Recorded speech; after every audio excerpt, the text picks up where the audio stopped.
Hello everyone, welcome back to my channel. আজকে আমি ready হয়ে বেরিয়ে পড়েছি কারণ আমি আজকে যাচ্ছি মিলিদের বাড়ি। কারণ পুচকুর 2 বছরের বাচ্চা এবার ওদের বাড়িতেই সেলিব্রেট হয়েছিল। তো ফার্স্টেই আমরা বেরিয়ে চলে গেলাম পুচকুর জন্য গিফট কিনতে। গিফটের দোকানে গিয়ে তোজোর এই গাড়িটা খুব পছন্দ হয়েছিল আর ও ফার্স্ট থেকে দেখেই গেছিলো, ভেবেই গেছিলো যে এই গাড়িটাই দেবে। আর গিয়ে এটা পেয়ে তোজোও খুব খুশি হয়েছিল। তারপরেই মামি একটু মিষ্টির দোকান থেকে মিষ্টি কিনে নিয়ে গেল। যাওয়ার পথে আমরা চিনতেই পারছিলাম না, কারণ আমরা অনেক দিন পর ওদের বাড়িতে যাচ্ছিলাম। তাও আমরা যেদিকে দু চোখ গেছি কীভাবে যেন আমরা ওদের বাড়িতে পৌঁছে গেছি। গিয়েই দেখছি ও খাচ্ছে আর এই গাড়িটা দেখে ও খুব খুশি হয়েছিল। আমি গিয়েই তো আমার ডেকোরেশনের কাজ শুরু করে দিয়েছি।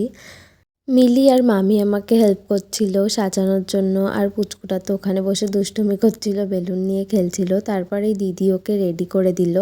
ও তোমাদের তো বলাই হয়নি, আজকে শুধু বার্থডে সেলিব্রেশন না, তার সাথে মিলিদের পাড়ায় ফাংশানও ছিল। আর ওদের পাড়ার ফাংশান বেশ বড় করে হয়, শুধু ফাংশান না, সাথে মেলাও বসে। আর খুব ভালো ভালো সিঙ্গারও এসেছিলো গান করতে। আমরা প্রচুর মজা করেছি, প্রচুর নাচ করেছি।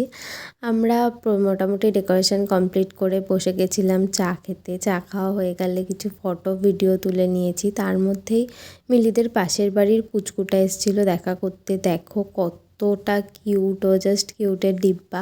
ওকে অনেকক্ষণ আদর করার পর দেখলাম পুচকুটা রাগও করছে, কারণ ওকে কেউ নিচ্ছে না। তাই ও বারবার আমাদের ডাকছিল। রাগ করেই টেবিলের তলায় গিয়ে বসেছিল। আর এই দেখো এইদিকে ওর মা কিন্তু মেকআপ করতে চলে গেছে আজকে। ও আর ওর মা পুরো ম্যাচিং করে ড্রেস পরেছিল। আর আমরা যে সাজিয়েছিলাম ডেকোরেশনটা কিছুটা এরকম লাগছিল দেখতে। তারপরে আমি চলে গেলাম আবার আমার ফটো ভিডিও করতে। আমার তো এই ফটো ভিডিও করা শেষই হয় না মোটে। আর এইদিকে পুচকুটা বেলুনগুলো পেয়ে বিশাল খুশি হয়েছিল আর ওটা নিয়েই খেলে যাচ্ছিল। তার মধ্যেই মামি চলে এসেছিলো, কারণ মামির ওই প্যান্ডেলের ওখান থেকে ব্যাচ দিয়েছে, সেগুলোই দেখাতে এসেছিলো। তারপরে আমি ভাবলাম পুচকুটার বাচ্চা, ওর সাথে কিছু ফটো তোলা যাক। কিন্তু ফটো তুলবো কার সাথে? 1 মিনিট সুস্থ বসলে তো তার সাথে ফটো তোলা যায়? একটাও ফটো ভালো আসেনি, কারণ প্রচণ্ড লাফালাফি করছিল। তারপরে আমি ভাবলাম ঠিক আছে তাহলে ভিডিওই করে নিই। তো সেখানেও ভিডিওতেও দেখো সুস্থ নেই, ওখানেও ওরকমভাবেই নাচানাচি করে যাচ্ছে। তারপরে আমি হাল ছেড়ে দিয়ে কোনো রকম একটা ভিডিওই করে নিয়েছি, আর ফটো তুলিনি। তারপরে একটু বাইরে চলে গেছিলাম ওখানকার স্টেজটা কেমন সাজিয়েছে দেখার জন্য। স্টেজটা সত্যিই খুব সুন্দর সাজিয়েছিল। আর মেলাটাও বেশ অনেক দোকানই বসেছিল।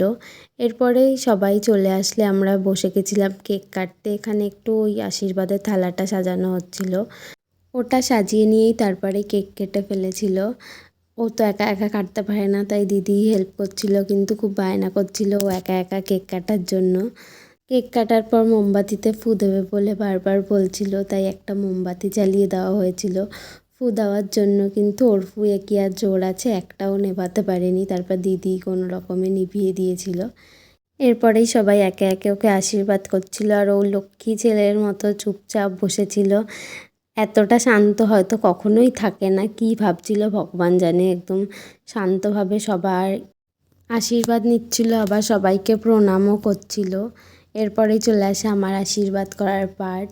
ফার্স্ট টাইম কাউকে আশীর্বাদ করলাম, কেমন জানি নিজেকে অনেকটা বড় বড় লাগছিল। আর দেখো আমি আশীর্বাদ করছিলাম, ও চুপ করে বসেছিল। দিদি আবার শিখিয়ে দিচ্ছিল নমস্কার করার কথা, ওখানে বসে আবার নমস্কারও করছিল। হঠাৎ করে খুবই শান্ত হয়ে গেছিল, কেন জানি না। অনেকক্ষণ এইসব করার পর তারপরে আমরা চলে গেলাম বাইরে।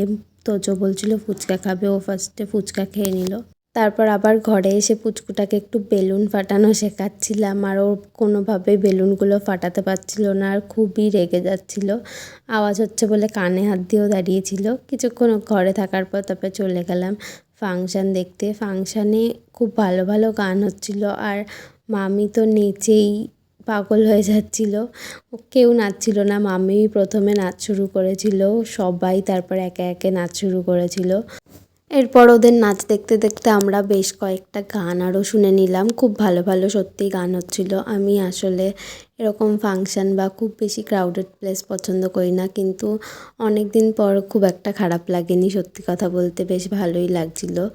আমি প্রায় 2-3 বছর পর হয়তো কোনো ঠিকঠাকভাবে ফাংশান অ্যাটেন্ড করছিলাম, আর ওদের সাথে তো প্রায় 4-5 বছর পর, তাই ওরাও খুব খুশি হচ্ছিল, কারণ আমি সাধারণত যাই না কোনো ফাংশানেই। এরপরেই মিলিকে ডাকলো ওখানে ব্যাচ পড়ানোর জন্য একটা সিঙ্গারকে, তো সেটারই একটু ভিডিও করে নিলাম আর কি। তারপরে আরও বেশ কিছু গান হলো, মিলি মামি সবাই একসাথে নাচছিল, ওটারই একটু ভিডিও করলাম।